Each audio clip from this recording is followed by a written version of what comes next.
بسم اللہ الرحمن الرحیم۔ بسم اللہ الرحمن الرحیم۔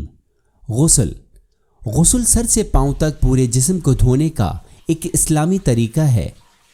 کبھی غسل واجب ہوتا ہے اور کبھی مستحب۔ واجب غسل میں شامل ہیں حیض کا غسل یعنی خواتین کے لیے باقاعدہ خون کا اخراج، ولادت کے بعد خارج ہونے والے خون کا غسل، استحاضہ کا غسل یعنی خواتین کے لیے بے قاعدہ خون کا اخراج، میت کو چھونے کا غسل، میت کو غسل دینا، غسل جنابت، ہم بستری یا احتلام کے بعد آدمی جنابت کی حالت میں آتا ہے۔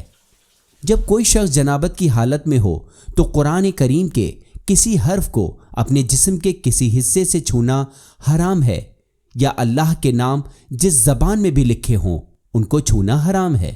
انبیاء، ائمہ اور سیدہ فاطمہ الزہرا سلام اللہ علیہا کے ناموں کو بھی ہاتھ نہ لگانا بہتر ہے۔ نیز مکہ میں مسجد الحرام اور مدینہ منورہ میں مسجد نبوی صلی اللہ علیہ وآلہ وسلم میں داخل ہونا حرام ہے۔ دوسری مساجد میں ٹھہرنا یا مسجد میں کوئی چیز لینے کے لیے داخل ہونا بھی حرام ہے، لیکن مسجد سے گزر کر ایک دروازے سے داخل ہو اور دوسرے سے باہر نکلنے میں کوئی حرج نہیں ہے۔ قرآن کریم میں سجدے کی 4 آیات ہیں اور ان میں سے کسی ایک کو بھی پڑھنا حرام ہے۔ اس کے علاوہ پورا قرآن پڑھ سکتے ہیں۔ سورہ سجدہ آیت نمبر 15، سورہ حامیم سجدہ آیت نمبر 37، سورہ والنجم آیت نمبر 62، سورہ علق آیت نمبر 19۔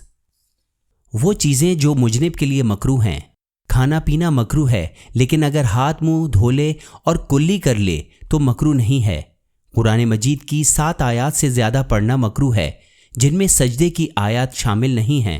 قرآن مجید کی 7 سے زیادہ ایسی آیات پڑھنا جن میں سجدہ واجب نہ ہو۔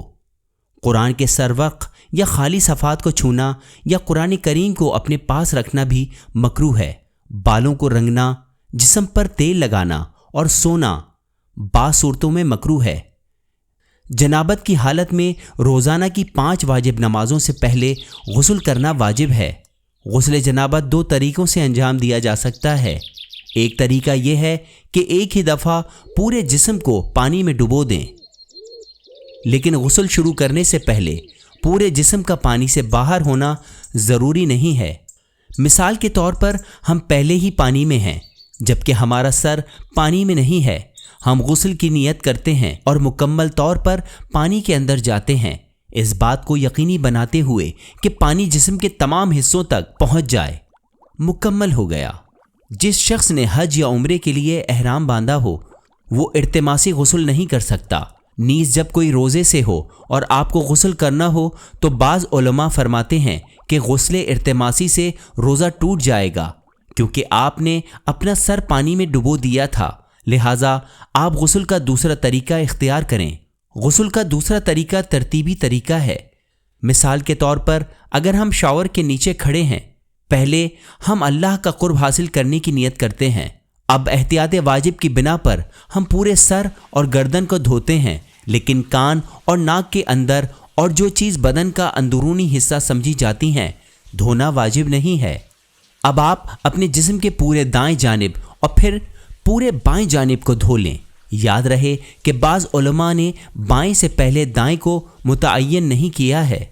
مثال کے طور پر سر اور گردن کو دھونے کے بعد آپ صرف اپنے باقی جسم کو دھو لیں۔ غسل کی کچھ شرائط ہیں۔ پانی پاک ہونا چاہیے، پانی مضاف نہ ہو اور آپ کو اس کے استعمال کی اجازت ہونی چاہیے۔ اگر رکاوٹیں ہیں تو انہیں دور کرنا ہوگا۔ اگر جسم کے کسی حصے پر قرآن کریم کی کوئی آیت یا اللہ کا نام لکھا ہوا ہو اور آپ ترتیب وار غسل کر رہے ہوں تو ضروری ہے کہ پانی کو اس جگہ تک ایسے پہنچائیں کہ آپ کا ہاتھ تحریر کو نہ لگے۔ بعض علماء فرماتے ہیں کہ غسل جنابت کے بعد آپ بغیر وضو کے نماز پڑھ سکتے ہیں، یہاں تک کہ آپ کئی دوسرے غسلوں کے لیے ایک غسل بھی کر سکتے ہیں۔ مثلا آپ غسل جنابت کے ساتھ جمعے کے غسل وغیرہ کی بھی نیت کریں اور ان سب کے لیے ایک ہی غسل انجام دیں۔